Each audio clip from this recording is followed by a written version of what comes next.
ভাদুরী মশাই বললেন, সারাদিন ঘোরাঘুরি করেছেন, লোকজনের সঙ্গে কথা বলেছেন, একটু ক্লান্ত লাগছে নিশ্চয়ই। ও তেমন কিছু না। কেন, আপনার কোনো কথা ছিল? তা ছিল, তবে সত্যি যদি ক্লান্ত বোধ করেন তো উপরে গিয়ে একটু রেস্ট নিয়ে নিন, কথাটা পরে হলেও চলবে। না না, আমি ঠিকই আছি। আপনি কি বলবেন বলুন। বুধবার রাত্রিরে যে চুরির অ্যাটেম্প্ট হয়েছিল সেইটা নিয়ে ভাবছি। চোর তো এবারেও লাইব্রেরি ঘরে ঢুকেছিল, তাই না? হ্যাঁ, কিন্তু কিছু চুরি যায়নি। তা যা নাই যাক, কে এসে বারবার লাইব্রেরি ঘরে ঢুকছে সেটা তো জানা দরকার। তাই ভাবছিলুম যে পুলিশকে এটা জানালে ভালো হতো না। কিন্তু দাদু তো পুলিশে খবর দিতে চাননি। হ্যাঁ, চাননি। তার নানান রকম কারণ থাকতে পারে। একটা কারণ এই যে পুলিশের কাজকর্মে তার বিশ্বাস নেই। সেটা যে আমারই খুব আছে তাও নয়, তবে কিনা একটা সাহায্য তো পুলিশের কাছে পাওয়া যেতেই পারে। কি ধরনের সাহায্য? বলছি, কিন্তু তার আগে আপনাকে দু একটা কথা জিজ্ঞেস করি। বুধবার রাত্রিরে যে এ বাড়িতে চোর ঢুকেছিল এটা প্রথম কে জানতে পারে? জনার্দন। রাত্রিরে তো ও একতলায় থাকে। বৃহস্পতিবার ভোরবেলায় ঘুম থেকে উঠে ওই প্রথম দেখতে পায় যে লাইব্রেরি ঘরে দরজা খোলা, তালাটা মেঝের উপর পড়ে রয়েছে। সঙ্গে সঙ্গে ও দোতলায় উঠে এসে দাদুকে ব্যাপারটা জানায়। দাদুও তৎক্ষণাৎ নিচে নেমে যান। আপনারা তখন কি করছিলেন? আমরা মানে তো আমি আর রাধা। তা রাধা তো এখানে ছিলই না, দিন কয়েক আগেই সে লখনৌ চলে গিয়েছিল।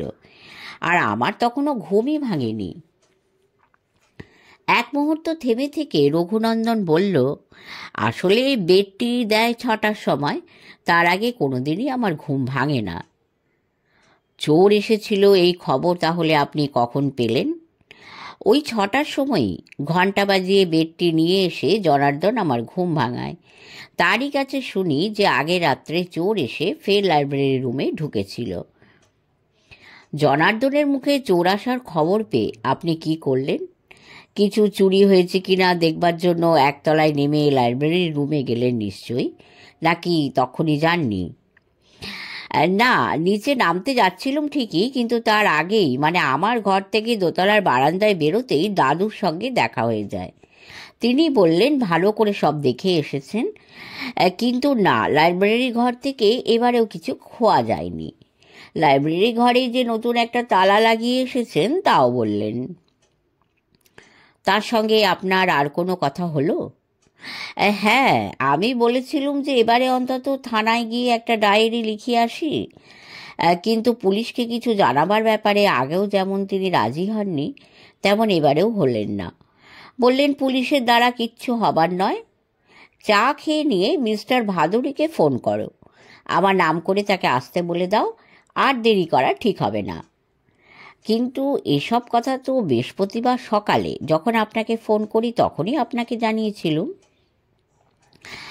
আমি কেন পুলিশে খবর দেবার পক্ষপাতী একটু বাদেই তা বলছি, কিন্তু তার আগে আপনার কাছে আরও দু একটা কথা জেনে নেওয়া দরকার।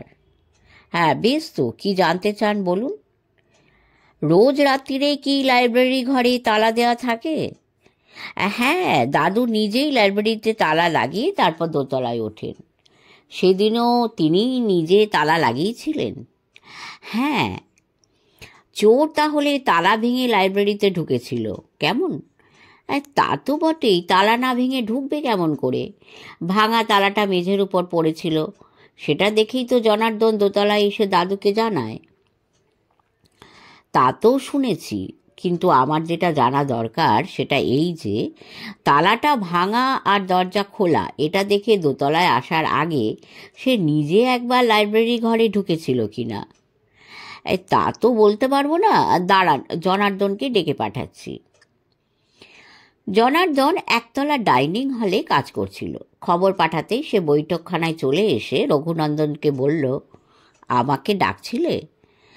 আমি ডাকিনি, মিস্টার ভাদুড়ি তোমাকে কি জিজ্ঞেস করবেন? আচ্ছা জনার্দন, লাইব্রেরি ঘরে চোর ঢুকেছিল গত বৃহস্পতিবার ঘুম থেকে উঠে, এটা বুঝতে পেরেই কি তুমি দোতলায় গিয়ে মিশ্রজিকে খবর দিয়েছিলে? হ্যাঁ মালিক। তার আগে তুমি নিজে লাইব্রেরি ঘরে ঢোকোনি? আর নেহি মালিক, বুড়াবাবুর অর্ডার আছে, তিনি না ডাকলে কই আদমি ওখানে ঢুকবে না। ঝাঁটপাট দিতেও কখনো ঢোকো না? সে তো রোজই ঢোকি, কিন্তু নিজে তখন ঘরে থাকেন মালিক।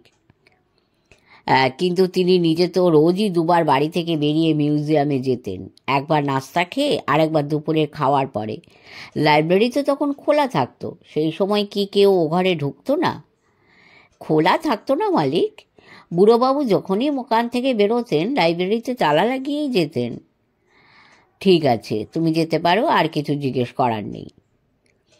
জনার্দন ঘর থেকে বেরিয়ে গেল।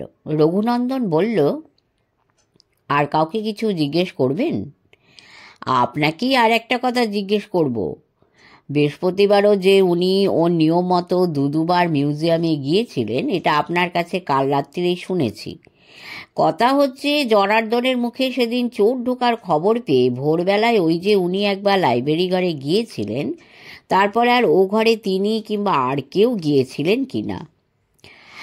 না, ঘরের অবস্থা দেখে নিয়ে ওই যে তিনি ঘরটায় ফের নতুন একটা তালা লাগিয়ে দোতলায় উঠে আসেন, তারপর আর সেদিন তিনি ও ঘরে ঢোকেননি।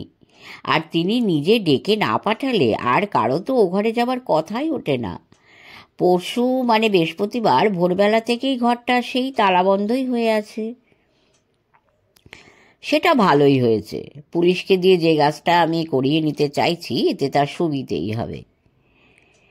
পুলিশকে কিছু জানানোর ব্যাপারে দাদুর কিন্তু আপত্তি ছিল। ইনফ্যাক্ট সেজন্যই তিনি আপনাকে ডেকে পাঠিয়েছেন।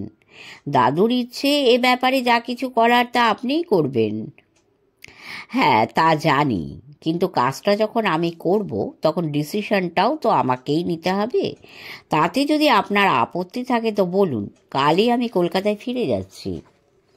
আরে না না, সে কথা হচ্ছে না, কিন্তু পুলিশকে দিয়ে আপনি কি করাতে চাইছেন সেটা বলবেন তো। নাও বলতে পারি, তবে এতই যখন আপনার আগ্রহ তখন শুনে রাখুন, it's a very simple thing. ঘরটায় কোনো আঙুলের ছাপ পাওয়া যায় কিনা সেটা পরীক্ষা করিয়ে নিতে চাই। পুলিশ ছাড়া এই কাজ কাকে দিয়ে করাবো? আমি করতে পারতুম, কিন্তু এত তাড়াতাড়ি আমাকে চলে আসতে হলো যে ছাপ তোলার সরঞ্জাম আমি সঙ্গে করে নিয়ে আসতে পারিনি। পুলিশের সাহায্য তাই চাই। বুঝেছি, কিন্তু এখানকার পুলিশ ডিপার্টমেন্টে কি আর ওসব সরঞ্জাম রাখবে? হ্যাঁ, না রাখাই সম্ভব, কিন্তু এলাহাবাদে থাকবে। পকেট থেকে একটা নোটবই বার করে তার গোটা কয়েক পাতা উল্টে ভাদুরী মশাই বললেন, এই নম্বরটায় একবার যোগেশ্বর সহায়কে ডাকুন। উনি তো এখন যদ্দূর জানি এলাহাবাদের পুলিশ সুপার। হ্যাঁ, এটা ওর অফিসের টেলিফোন নাম্বার। অফিসে যদি না পাওয়া যায় তো ওর বাড়ির নম্বর নিয়েই সেখানে ডাকতে হবে। আমার নাম করে বলবেন যে আমি ওর সঙ্গে কথা বলতে চাইছি। পাশেই টেলিফোন নম্বরটা আরেকবার জেনে নিয়ে রিসিভার তুলে রঘুনন্দন ডায়াল ঘোরাতে লাগলো। যোগেশ্বর সহায় তার অফিসেই ছিলেন। যোগাযোগ করতে তাই 1 মিনিটও লাগলো না। রিসিভারটাকে ভাদুরী মশাইয়ের দিকে এগিয়ে দিয়ে রঘুনন্দন বললেন, নিন, কথা বলুন। অতঃপর যে একতরফা কথা আমাদের কানে এলো সেটা এই রকম। হ্যালো যোগী, আমি বাঙ্গালোরের চারু ভাদুরী, মির্জাপুর থেকে কথা বলছি। একটু সাহায্য চাই। হ্যাঁ হ্যাঁ, ভালোই আছি। এখন কাজের কথাটা শোনো। শুধু মনে রেখো যে যা বলছি স্ট্রিক্টলি কনফিডেন্সিয়াল, কাউকে বলা চলবে না। আরে না না, বেআইনি কিছু নয়। তুমি কি প্রফেসর শ্যামনন্দন মিশ্রকে চেনো? বাহ, তার বাড়িতেও এর আগে এসেছো? ও, তবে তো কথাই নেই। মিশ্রজি অবশ্য এখন অসুস্থ, নার্সিংহোমে আছেন, কিন্তু যে কাজে আমি এখানে এসেছি সেটা তাঁরই কাজ। আরে হ্যাঁ, সেই কথাই তো বলছি। গত বুধবার রাত্রে তার লাইব্রেরি ঘরে চোর ঢুকেছিল। আমার ধারণা সেখানে হয়তো চোরের ফিঙ্গারপ্রিন্ট পাওয়া যেতে পারে। তা তুমি কি একজন ফিঙ্গারপ্রিন্ট এক্সপার্টকে নিয়ে কাল সকালে এখানে একবার আসতে পারবে? কথাটা কেন বলছি সে তো বুঝতেই পারছো। যদি দাগি ক্রিমিনাল হয় তো তোমাদের ফাইলে তার আঙুলের ছাপ থাকবে হয়তো, আর তা যদি থাকে তো আমার খাটুনি বেঁচে যায়। কি বললে? ও, এটা অন্য এলাকা, মির্জাপুরের ব্যাপার, তাই নাক গলাতে তোমাদের অ্যাডমিনিস্ট্রেটিভ অসুবিধে আছে। আরে মির্জাপুর পুলিশকে তো কিছু জানানোই হয়নি, আর তোমাকেও আমি ফর্মালি কোনো অনুরোধ করছি না। সে বন্ধু হিসেবে এসে আমার কাজটা করে দেবে, ব্যাস। চালাকি করো না যোগী, গত বছর তোমার জন্য আমি কি করেছিলুম মনে নেই? তুমি কি তখন আনঅফিসিয়ালি তোমার ভাদুরী আঙ্কেলের সাহায্য চাওনি? আর that's like a good boy. কাল সকালে এই ধরো 9টা নাগাদ তোমাদের এক্সপার্টকে নিয়ে চলে এসো। থ্যাঙ্কস আ লট। ভাদুরী মশাই ফোন নামিয়ে রাখলেন। রঘুনন্দন বলল, মনে পড়েছে। কি? এই গত বছর উনি, যোগীশ্বর সহায়, সত্যি আমাদের বাড়িতে একবার এসেছিলেন। তবে আমি তখন বাড়িতে ছিলুম না, পরে রাধার কাছে শুনেছি। কেন এসেছিলেন জানেন? কে একজন লোকের সম্পর্কে দাদুর সঙ্গে কথা বলতে। লোকটা ক্রিমিনাল। তার কাছে নাকি এমন কিছু কাগজপত্র পাওয়া যায় যাতে দাদুর নামের উল্লেখ ছিল। ফলে ওদের ধারণা হয়েছিল দাদু হয়তো তাকে চিনতে পারবেন, কিন্তু না, দাদু ওকে জানিয়ে দেন যে ওই নামের কাউকে তিনি চেনেন না। লোকটার নাম কি? তা তো মনে নেই, তবে রাধার হয়তো মনে থাকতে পারে। দাঁড়ান, ওকে ডাকছি। ভিতরে গিয়ে রাধিকাকে ডেকে আনলো রঘুনন্দন। ভাদুরী মশাই কি জানতে চান রঘুনন্দনের কাছেই রাধিকা তা শুনে থাকবে, তাই ঘরে ঢুকেই বলল, ত্রিলোক সিং। তবে শুধু কাগজপত্র দেখেই যে পুলিশ সুপার আমাদের বাড়িতে এসেছিলেন তা নয়। পুলিশ সুপারের সঙ্গে যখন আপনার দাদা শ্বশুরের কথা হয় তখন কি আপনি সেখানে ছিলেন? প্রায় সারাক্ষণই ছিলুম। তাই জানি যে ত্রিলোক সিংয়ের কাছে ওসব কাগজপত্র ছাড়াও এমন একটা জিনিস ছিল যা দেখে পুলিশের সন্দেহ হয়। সেটা কি?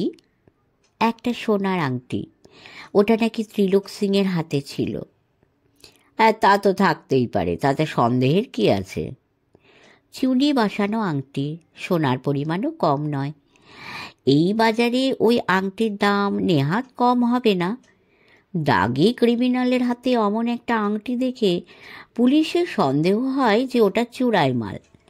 আংটির গায়ে মেকারের ছাপ ছিল। সেই ছাপ দেখে ইলাহাবাদের এক জুয়েলারের কাছে গিয়ে পুলিশ খোঁজ করে যে তার দোকান থেকে কে কবে ওটা কিনেছিলেন। ভাদুরী মশাইয়ের চোখ ক্রমেই সরু হয়ে উঠছিল। তিনি বললেন, কে কিনেছিল সেটা জানা যায়?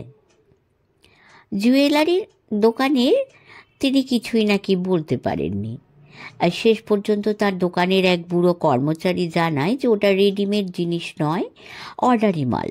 বছর 20 আগে অর্ডার দিয়ে ওটা তৈরি করানো হয়েছিল। তবে কে অর্ডার দিয়েছিলেন তার মনে নেই। যোগেশ্বর সহায়, এলাহাবাদের পুলিশ সুপার, ওই আংটির ব্যাপারে আপনার দাদা শ্বশুরকে কিছু জিজ্ঞেস করেছিলেন? তা করেছিলেন বই কি, তা নইলে তিনি আসবেন কেন? কি জিজ্ঞেস করেছিলেন? জিজ্ঞেস করেছিলেন যে ত্রিলোক সিং বলে একজন দাগি চোরের কাছে পুলিশ এমন কিছু কাগজপত্র পেয়েছে যাতে দাদুর নামের উল্লেখ রয়েছে। এই বিষয়ে দাদু কিছু জানেন কি না। দাদু বললেন যে না, তিনি কিছুই জানেন না। ত্রিলোক সিং বলে কোনো লোককে তিনি চেনেনও না। যোগেশ্বর সহায় তখন দাদুকে আংটিটা দেখিয়ে জিজ্ঞেস করেন যে ইলাহাবাদের jewellers and diamond merchants Dayalram and সন্সে 1975 সালে তিনি এই রকম একটা আংটির ফরমাস দিয়েছিলেন কিনা। তাতেও দাদু বলেন যে না, এমন কোনো আংটির অর্ডার তিনি কোনোদিন দেননি। তারপরেই যোগেশ্বর সহায় চলে যান? তারপরেই যে চলে যান তা নয়, দাদুর সঙ্গে তার আরও 2-1টা কথা হয়েছিল, তবে তখন আমি সেখানে ছিলুম না। যোগেশ্বর সহায়ের জন্য দাদু আমাকে চা নিয়ে আসতে বলেছিলেন। আমি কিচেনে গিয়ে চা আর বিস্কিট নিয়ে আসি। যোগেশ্বর সহায় চা খেতে খেতে দাদুর সঙ্গে আরও 2-4 মিনিট কথা বলেন, তারপর চলে যান। গাড়িতে ওঠার আগে দাদুকে তিনি যা বলেছিলেন তাতে মনে হয়েছিল যে তিনি একজন সত্যিকারের ভদ্রলোক। মানে পুলিশের লোকেরা তো সাধারণত একটু rude and tough and rough টাইপের হয়, ইনি মোটেই সেরকম নন। কি বলেছিলেন যোগেশ্বর সহায়? বলেছিলেন, মিশ্রজি, আপনি একজন পণ্ডিত মানুষ, সবাই আপনাকে শ্রদ্ধা করে। আপনার যাতে কোনো ব্যাপারে কোনো অস্বস্তির কারণ না ঘটে সেটা আমি দেখব। সত্যিকারের সজ্জন না হলে কেউ এমন কথা বলে? Right, Yogeshwar is a perfect gentleman, এটা আপনি ঠিকই বলেছেন। সদানন্দবাবু অনেকক্ষণ কোনো কথা বলেননি। এবার বললেন, হ্যাঁ থাকে, পুলিশের মধ্যেও ভদ্রলোক থাকে। What a PT! যোগেশ্বর সহায় কাল সকাল 9টা নাগাদ এখানে আসবেন, অথচ আমরা তখন বাড়িতে থাকছি না। রাধাকে নিয়ে তখন তো আমাকে নার্সিংহোমে যেতে হবে, বললেন রঘুনন্দন। এমন সময় ঢং ঢং করে ঘণ্টা বাজল। রাত 9টা। জনার্দন ঘরে ঢুকে বলল, খেতে দেওয়া হয়েছে মালিক। আজ 7ই এপ্রিল, রবিবার। কাল রাত্রিরে খাওয়া শেষ হতে হতে প্রায় 10টা বেজে যায়। খাবার টেবিলে খুব একটা কথাবার্তা হয়নি। যোগেশ্বর সহায় যে কেন আসছেন রাধিকা সেটা জানা ছিল না। রঘুনন্দন তাকে বুঝিয়ে বলে যে মিশ্রজি লাইব্রেরি ঘরে তো চোর ঢুকেছিল, সেখানে চোরের আঙুলের ছাপ থেকে কিছু পাওয়া যাওয়া যায় কি না সেজন্য, যদিও কিছু পাওয়া অসম্ভব নয়। সত্যি আছে কি না সেটা পরীক্ষা করে দেখবার জন্যই পুলিশ সুপারকে আসতে বলা হয়েছে। তিনি একজন এক্সপার্টকে সঙ্গে নিয়ে আসবেন। শুনে রাধিকা বলে, কিভাবে আঙুলের ছাপ তোলা হয় সেটা দেখবার জন্য কাল সে নার্সিংহোমে না গিয়ে বাড়িতেই থাকতে চায়। তাতে রঘুনন্দন বলে যে সেটা ঠিক হবে না, দাদুকেই তা দেখতে যাওয়া উচিত। ভাদুরী মশাইও বলেন যে সেটাই ঠিক হবে। আর যদি পুলিশ সুপারকে চাটা দিয়ে আপ্যায়ন কে করবে এইটে ভেবে আপনি বাড়িতে থাকতে চান তো বলি, তার কোনো দরকার হচ্ছে না, বলেছিলেন ভাদুরী মশাই। যোগেশ্বর আমার চেনা লোক, তার দেখভাল আমিই করতে পারবো। আর তাছাড়া জনার্দন, লক্ষ্মণ এরা তো সব রইলই। আপনি নিশ্চিন্ত হয়ে মিশ্রজিকে দেখে আসুন। পুলিশ সুপারের প্রসঙ্গ শেষ হবার পরে চুপচাপ সবাই খেয়ে যাচ্ছিলেন। তার মধ্যে সদানন্দবাবু একবার বলে বসেন যে রাত্রিরে তিনি সাধারণত রুটিই খান, তবে কিনা এবেলায় যে এত চমৎকার মাছের আইটেম হবে এটা জানলে তিনি আজ রুটি না খেয়ে ভাতই খেতেন। আরে মশাই, রুটির সঙ্গে মাছ খেয়ে ঠিক জুত হয় না, এর জন্য ভাত চাই। কাল রাত্রিরে ডিনার টেবিলে এছাড়া আর কোনো কথাই হয়নি। ভাদুরী মশাই ওই যা প্রথম দিকে এক আধটা কথা বলেছিলেন, তারপরেই তিনি চুপ করে যান। তার মুখ দেখে আমার মনে হচ্ছিল যে তিনিও একটু চিন্তিত। কী নিয়ে চিন্তিত সেটা বুঝতে না পারায় আমারও একটু অস্বস্তি হচ্ছিল। ভেবেছিলুম খাওয়া শেষ হবার পরে তো দোতলায় যাচ্ছি, আর দোতলায় গিয়েই নিশ্চয়ই ঘরের দরজা বন্ধ করে ঘুমিয়ে পড়ব না। ঘুমিয়ে পড়ার আগে আমাদের ঘরেই হোক আর ভাদুরী মশাইয়ের ঘরেই হোক খানিকক্ষণ গল্পগুজব হবেই, তখন এই নিয়ে জিজ্ঞেস করা যাবে। ভাদুরী মশাই কিন্তু দোতলায় উঠে না এলে আমাদের ঘরে না আমাদের যেতে বললেন। আমি মুখ খুলবার আগেই বললেন, রাত না জেগে এবারে শুয়ে পড়ুন দেখি। তারপর একটু থেমে তার নিজের ঘরে ঢুকে গেলেন। ভাদুরী মশাইয়ের চিন্তা যে ঠিক কী নিয়ে সেটা অতএব জানা গেল না, তবে এটা বোঝা গেল যে আপাতত তিনি কথা বলার মুডে নেই। সম্ভবত আমাদের একটু এড়িয়েও চলতে চাইছেন। ঘরে ঢুকে সদানন্দবাবু বললেন, হ্যাঁ দূর মশাই, কবে যে বিন্দেশ্বরের মন্দিরে যাব আর প্রয়াগে অ্যাটল চান করা হবে কি না কিছুই তো বোঝবার জো নেই। এমনকি এখানকার মিউজিয়ামে গিয়ে সেই কুড়ুলটা অবধি দেখলুম না। এই তো দেখছি মোস্ট আনইন্টারেস্টিং জার্নি হয়ে গেল। শুধুই তো খাচ্ছি আর ঘুমছি, কোনো মানে হয়? বলে আর কথা বাড়ালেন না, পাশ ফিরে ঘুমিয়ে পড়লেন। আমিও নিশ্চয়ই তার একটু বাদেই ঘুমিয়ে পড়েছিলুম। এটা এই জন্য বলতে পারছি যে সদানন্দবাবুর মৃদুমন্দ নাসিকা গর্জন যে কাল রাতে খুব বেশিক্ষণ আমাকে শুনতে হয়নি, এটা মনে আছে। আজ সকালে ঘুম ভেঙেছে যথারীতি সেই ঘণ্টার শব্দ শুনেই। তার মিনিট খানেকের মধ্যেই জনার্দন যথারীতি চা দিয়ে যায়। ঘুম ভাঙবার পরে আজও পাশের বিছানায় সদানন্দবাবুকে দেখতে পাইনি। তাতে বুঝতে পারি যে আজও যথারীতি তিনি মর্নিং ওয়াক করতে বেরিয়ে পড়েছেন। মুখে চোখে জল ছিটিয়ে চা খেয়ে দাড়ি কামিয়ে স্নান সেরে ফের বিছানায় টান হই। থ্রিলারটার বেশ কয়েক পৃষ্ঠা পড়ে ফেলি। তারপর পোশাক পাল্টে যখন নিচে নামি ঘড়িতে তখন 7:30। ভাদুরী মশাই আর সদানন্দবাবু সেই গার্ডেন বেঞ্চিতে বসেই কথা বলছিলেন। আমাকে দেখে সদানন্দবাবু বললেন, হ্যাঁ কি ঘুমাংলা? বললুম যে ঘুম সেই 6টাতেই ভেঙেছে। এরা ঘন্টা বাজিয়ে ঘুম ভাঙায়, তারপরে তা শুয়ে থাকা চলে না। তা চা খেয়েছেন? সদানন্দবাবু এরপর একগাল হেসে বললেন, 5টায় বেরিয়ে পড়েছিলুম, 6টায় ফিরে এসে আমি চা খেয়ে নিয়েছি। দাড়ি কামানো চান কোনোটাই বাকি নেই। 8:30 ঘন্টাও বাজলো ঠিক সময়। তার মিনিট খানেকের মধ্যেই রঘুনন্দন ও রাধিকা দোতলা থেকে নিচে নামল। আমরা বাগানে বসে গল্প করছি দেখে রাধিকা বলল, আপনারা বসে আছেন যে, ব্রেকফাস্ট করবেন না? ভাদুরী মশাই বললেন, আপনারা তো নার্সিংহোমে যাবেন, তাহলে খেয়ে নিয়ে বেরিয়ে পড়ুন। আর আপনারা? আমাদের তো কোনো তাড়া নেই। ফিঙ্গারপ্রিন্ট তোলার লোকটিকে সঙ্গে নিয়ে যোগেশ্বর আশা করি 9টা নাগাদ এসে যাবে। সে এসে কাজে লাগুক, তখন খেয়ে নিলেই হবে। এক কাজ করলে হয়, ওদেরও আপনাদের সঙ্গে ব্রেকফাস্ট করে নিতে বলুন। ঠিক আছে, বলবো এখন। কিন্তু ওরা কি আর না খেয়ে বাড়ি থেকে বেরুবে? ও হ্যাঁ, লাইব্রেরি ঘরে চাবিটা তো চাই, ওটা দিয়ে যান।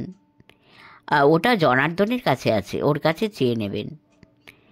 ব্রেকফাস্ট করে গাড়িতে উঠে রঘুনন্দন আর রাধিকা যখন বাড়ি থেকে বেরিয়ে গেল, 9টা বাজতে তখন মিনিট 5 বাকি। যোগেশ্বর সহায় তার ফিঙ্গারপ্রিন্ট এক্সপার্টকে নিয়ে 9:15 মধ্যেই এসে গেলেন। গাড়ি এসে বাড়ির হাতায় ঢুকতেই বেঞ্চি থেকে উঠে গাড়ির কাছে গিয়ে ভাদুরী মশাই বললেন, আরে এসো এসো যোগী, তাই লজ্জর অ্যাম্বাসাডারে করে এসেছো কেন? তোমাদের লাল বাতি লাগানো জিপ কোথায়? তাছাড়া হাতে ব্যাটন নেই, পরনে উর্দি নেই, ব্যাপার কি হে? চালাকি করবেন না ভাদুরী আঙ্কেল। আপনি খুব ভালোই জানেন যে একটা বেআইনি কাজ করতে হলে যেভাবে আসা উচিত আমি ঠিক সেভাবেই এসেছি। আর তাই নো জিপ নো ইউনিফর্ম, চুপচাপ কাজটা সেরে চলে যাব। মির্জাপুর পুলিশ যদি টের পায় যে আমি তাদের এলাকায় এসে নাক গলিয়েছি তো মুশকিল হবে। সঙ্গের ভদ্রলোকটি মিটিমিটি হাসছিলেন। তার দিকে আঙুল তুলে যোগেশ্বর বললেন, ইনি রমেশ ভার্মা, আঙুলের ছাপের ব্যাপারে যা কিছু দরকার ইনিই করবেন। আর তার লাইব্রেরি ঘরে চোর ঢুকেছিল বলছিলেন, ঘরটা দেখিয়ে দিন। ভাদুরী মশাই বললেন, কিন্তু তার আগে তোমরা আমাদের সঙ্গে ব্রেকফাস্ট করে নেবে না? আমরা তো তোমাদের জন্য অপেক্ষা করছিলুম। হ্যাঁ, যা চলে, আমরা দুজনেই তো নাস্তা করে বেরিয়েছি, but thank you all the same. আর ঠিক আছে। জনার্দনের কাছ থেকে চাবি নিয়ে লাইব্রেরি ঘর খুলে দিয়ে ভাদুরী মশাই বললেন, তাহলে তোমরা কাজে লেগে যাও, সেই ফাঁকে চটপট আমরা ব্রেকফাস্ট করে নিই। যোগেশ্বর হেসে বললেন, হ্যাঁ, কাজ যা করার রমেশই করবে, আমার কিছু করার নেই। আমি ওকে জাস্ট এখানে সঙ্গে করে নিয়ে এসেছি। বেশ তো, তাহলে মিস্টার ভার্মা যা করার করুন, ততক্ষণ বরং তুমি আমাদের একটু সঙ্গ দাও। সঙ্গে করে ডাইনিং হলে নিয়ে এলুম বটে, কিন্তু স্রেফ 1 পেয়ালা চা ছাড়া যোগেশ্বর সহায় সত্যিই কিছু খেলেন না। আমরাও তাড়াতাড়ি ব্রেকফাস্ট শেষ করলুম। তারপর সবাই এসে ড্রয়িং রুমে বসা গেল। যোগেশ্বর সহায়ের বয়স মনে হলো 40-এর বেশি হবে না, 1-8 বছর কমও হতে পারে।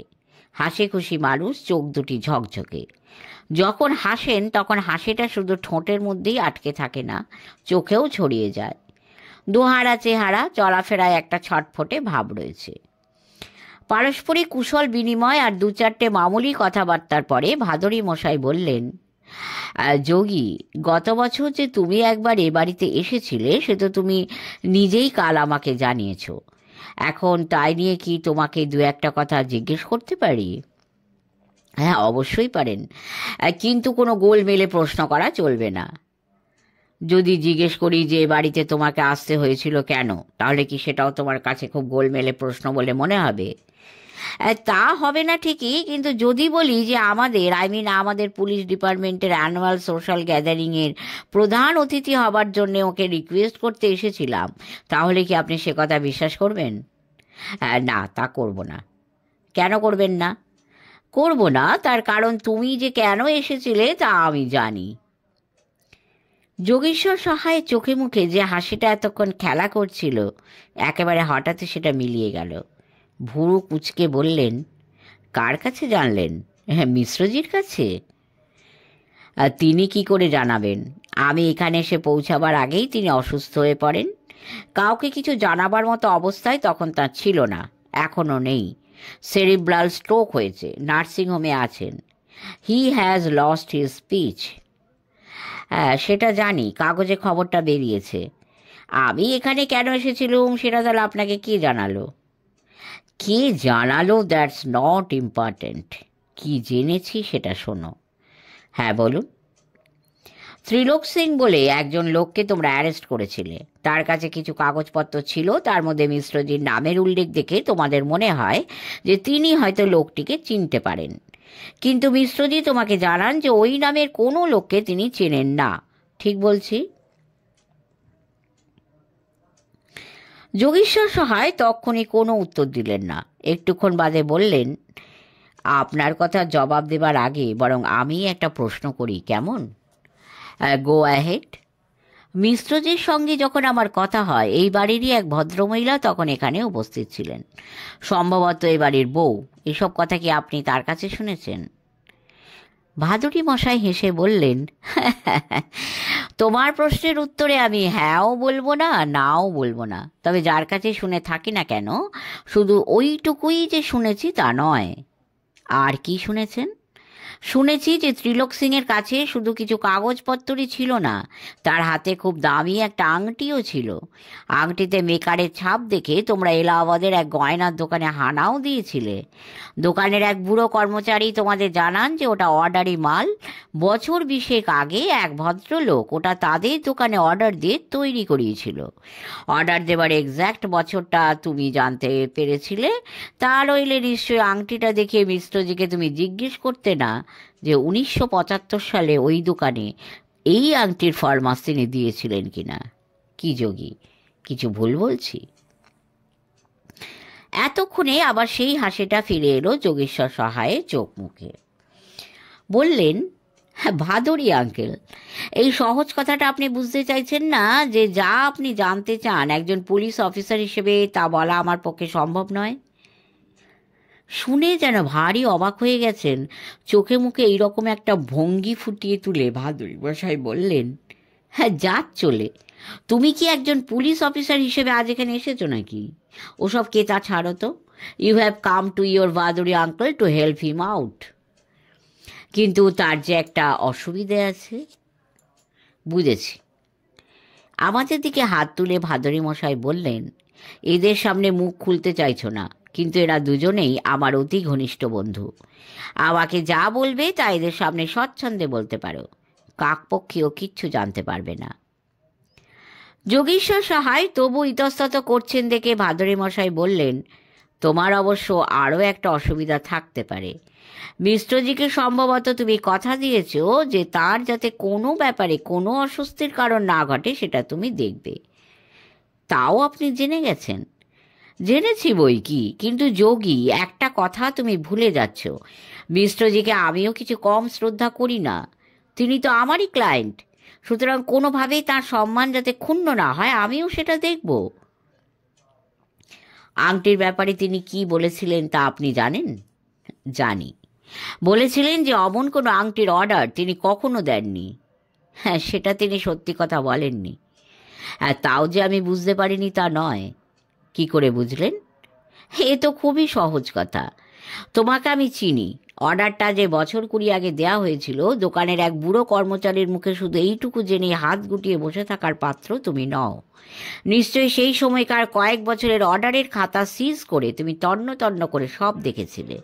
দেখে জেনে নিয়েছিলে যে 1975 সালের অর্ডার এটা।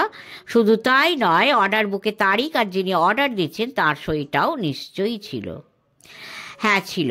আমার ব্যাগ থেকে অর্ডার বুকটা বার করে তাকে দেখাতেও যাচ্ছিলাম, কিন্তু তার আগেই কি হলো জানেন?